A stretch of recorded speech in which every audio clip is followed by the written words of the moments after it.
दोस्तों, कोलकाता की डॉक्टर बिटिया केस में बिटिया की डायरी का अभी अभी बड़ा खुलासा हुआ है। दोस्तों, सीबीआई को एक बहुत बड़ा सबूत मिला है। आपको बता दें दोस्तों कि संजय राय तो एक मोहरा था, उसे पैसे दिए गए थे। आखिर संजय राय को कितने पैसे मिले थे? आज का ये वीडियो आपको चौंका देगा। पूरी जानकारी आपको इस वीडियो में देखने को मिलेगी दोस्तों। इसके अलावा पुलिस और सीबीआई को संदीप घोष के घर के कोने में ऐसा क्या मिला जिससे पूरा केस सुलझ गया। एक बहुत बड़ी खबर सामने आ रही है, आप चौंक जाएंगे।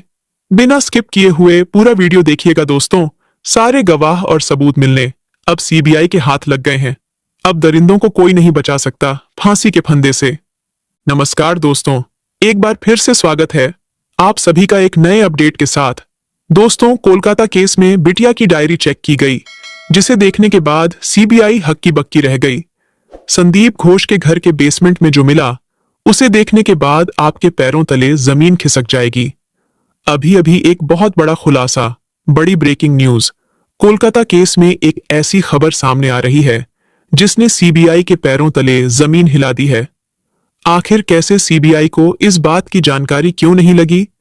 24 दिनों की गहन जांच के दौरान सीबीआई से यह काम कैसे छूट गया? इसके साथ ही आपको यह भी बता दें कि जब सीबीआई को इस बात की जानकारी मिली तो सीबीआई ने दिल्ली से अतिरिक्त टीम बुलाकर इसकी जांच कराई। इसके बाद असली हत्यारे का चेहरा सामने आया। दरअसल जिस शख्स ने संजय राय को 4 करोड़ 80 लाख रुपए में खरीदकर उससे सारा दोष अपने ऊपर लेने को कहा था, उस शख्स का पता चल गया और इस घिनौने कृत्य को करने वाला ये शख्स अब सीबीआई के शिकंजे में है। दरअसल आपको बता दें कि सीबीआई को 7 ऐसी बड़ी घटनाओं की जानकारी मिली जो सीबीआई को अब तक नहीं पता चल पाई थी। दरअसल इन सभी 7 घटनाओं की जानकारी सीबीआई को एक चश्मदीद ने दी थी। चश्मदीद ने बताया था कि डॉक्टर बिटिया का मोबाइल चेक करो। सीबीआई ने जब मोबाइल चेक किया तो उनके पैरों तले जमीन खिसक गई। एक चश्मदीद ने बताया कि प्रिंसिपल के घर पर छापा मारो, और जब छापा मारा गया तो उनके तहखाने से जो सच सामने आया उसे ईडी और सीबीआई दोनों दंग रह गए। चश्मदीद ने यह भी बताया कि बिटिया की डायरी चेक करो। जब डायरी की जांच की गई तो जो सच सामने आया उसे सीबीआई भी हैरान रह गई। आश्चर्य से आंखें खुली की खुली रह गईं।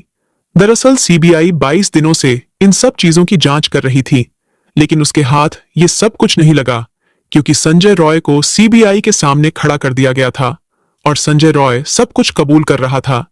इस वजह से सीबीआई को लगा कि संजय रॉय और प्रिंसिपल संदीप घोष ही मुख्य आरोपी हैं और उन पर ही केस बंद हो जाएगा। लेकिन जब चश्मदीद ने सीबीआई को जानकारी दी तो सीबीआई के कान खड़े हो गए। सीबीआई ने तुरंत दिल्ली से अतिरिक्त टीम बुलाई और इन आरोपियों को सजा दिलाने के लिए नए सिरे से जांच शुरू कर दी। तो चलिए इस वीडियो में हम आपको बताएंगे कि सीबीआई को ऐसी कौन सी जानकारी मिली है जिसकी वजह से ये पूरा केस बदल गया, और साथ ही हम ये भी बताएंगे कि डॉक्टर बेटी के फोन के अंदर जो वीडियो बना था उसमें डॉक्टर बेटी कितना रो रही थी और वो वीडियो किसने बनाया। हम ये भी जानेंगे कि डॉक्टर बेटी के मोबाइल से मैसेज किसने भेजा, और हम ये भी जानेंगे कि जब डॉक्टर बेटी को प्रिंसिपल का काला सच पता चल गया तो फिर प्रिंसिपल ने उसे क्यों मरवा दिया। इन सब बातों पर हम चर्चा करेंगे, तो इस वीडियो को अंत तक जरूर देखें। और अगर आप सच में डॉक्टर बिटिया के लिए न्याय चाहते हैं और अगर आप उन्हें सच्ची श्रद्धांजलि देना चाहते हैं तो कमेंट बॉक्स में डॉक्टर बिटिया जरूर लिखें, और साथ ही इस वीडियो को लाइक करके डॉक्टर बिटिया को श्रद्धांजलि दें।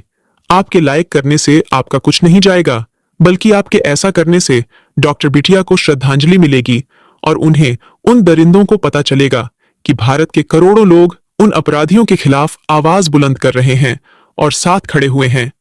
कृपया उस गरीब लड़की को न्याय दिलाने के लिए कमेंट बॉक्स में justice for Kolkata female doctor लिखें। हम और हमारी टीम डॉक्टर बिटिया को न्याय दिलाने के लिए लगातार प्रयास कर रहे हैं, इसलिए हमें प्रोत्साहित करने के लिए कृपया चैनल को सब्सक्राइब करें। दरअसल बता दें कि सीबीआई अपने जांच में पूरी तरीके से बिजी थी और अपने जांच को वह अंतिम रूप देने के लिए तैयार थी। तभी अचानक एक चश्मदीद गवाह सामने आता है और सीबीआई को बताता है कि क्या आपने डॉक्टर बिटिया का फोन चेक किया। सीबीआई सन्न रह जाती है। फिर सीबीआई के लोग कहते हैं कि डॉक्टर बिटिया का फोन क्यों चेक करना है।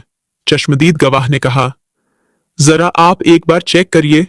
फिर सीबीआई अपने टेक्निकल टीम को डॉक्टर बिटिया का फोन देती है और इसके बाद जो पता चलता है, यकीन मानिए, उसके कारण सीबीआई को अपनी पूरी की पूरी जांच को फिर से शुरू करना पड़ता है। दरअसल डॉक्टर बिटिया के मोबाइल में उस रात जो घटना घटी थी, उसका वीडियो किसी ने रिकॉर्ड किया था। यह उन्हीं आरोपी में से एक आरोपी था जिसने अपने मोबाइल की जगह पर गलती से डॉक्टर बिटिया की मोबाइल से रिकॉर्डिंग शुरू कर दी थी।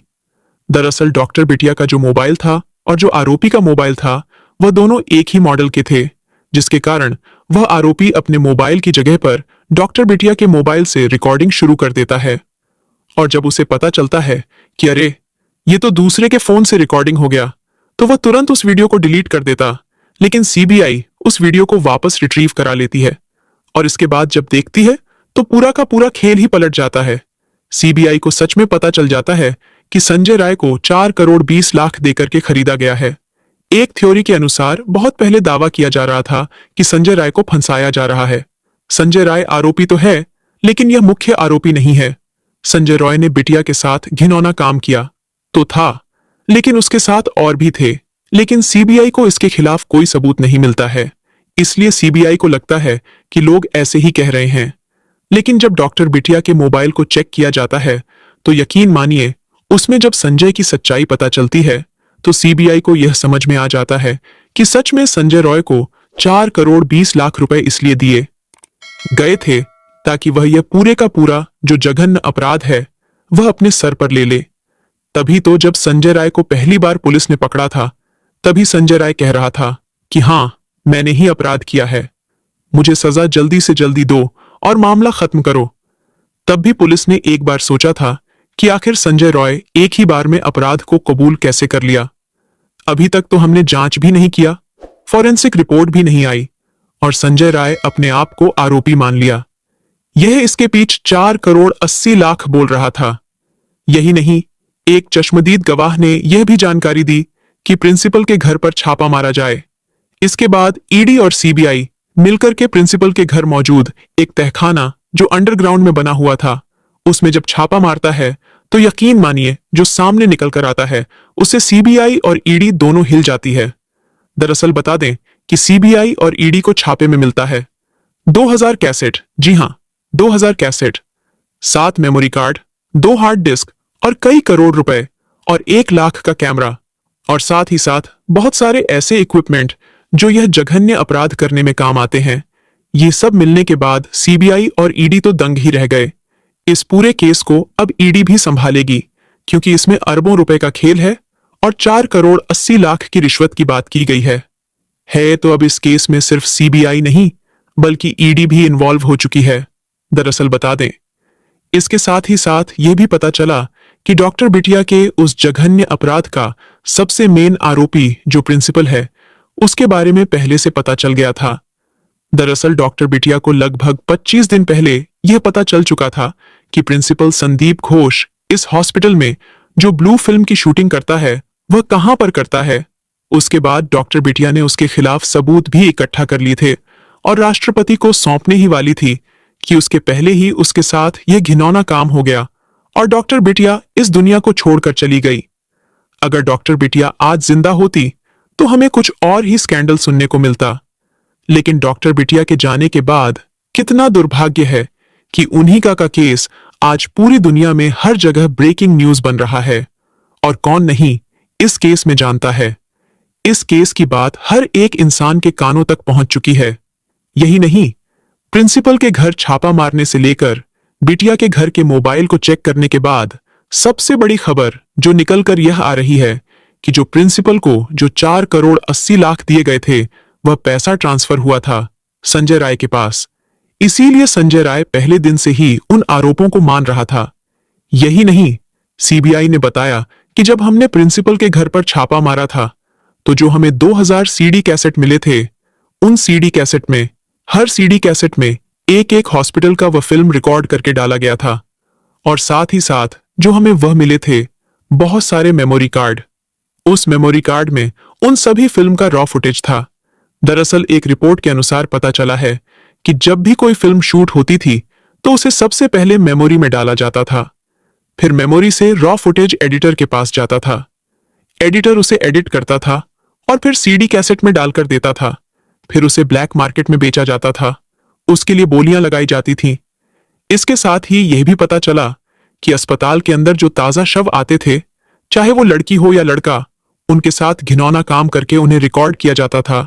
ये सारी रिकॉर्डिंग मिक्स ना हो, इसलिए जिंदा लोगों की रिकॉर्डिंग अलग होती थी और मरे हुए लोगों की रिकॉर्डिंग अलग कैसेट में रखी जाती थी। आपको जानकर हैरानी होगी कि मरे हुए लोगों की फिल्में जिंदा लोगों की फिल्मों से 10 गुना रेट पर बिकती थी, जिससे संदीप घोष को अरबों रुपए मिल गए और उसने सोचा कि अब हमारा ये काला धंधा कभी बंद नहीं होगा, क्योंकि उसे जो भी पैसे मिलते थे उसका ज्यादातर हिस्सा वो कट के रूप में बड़े अफसरों और नेताओं को दे देता था, जिससे वो लोग भी खुश रहते थे। और आजकल ये चल रहा है। मेडिकल कॉलेज में कई दशकों से यही घिनौना काम चल रहा था। आखिरकार बेटी बिटिया के साथ हुए जघन्य अपराध ने इस पूरे केस को एक नया मोड़ दे दिया। सीबीआई ईडी की एंट्री के बाद अब कहा जा रहा है कि यह केस बहुत जल्द बंद होने वाला है।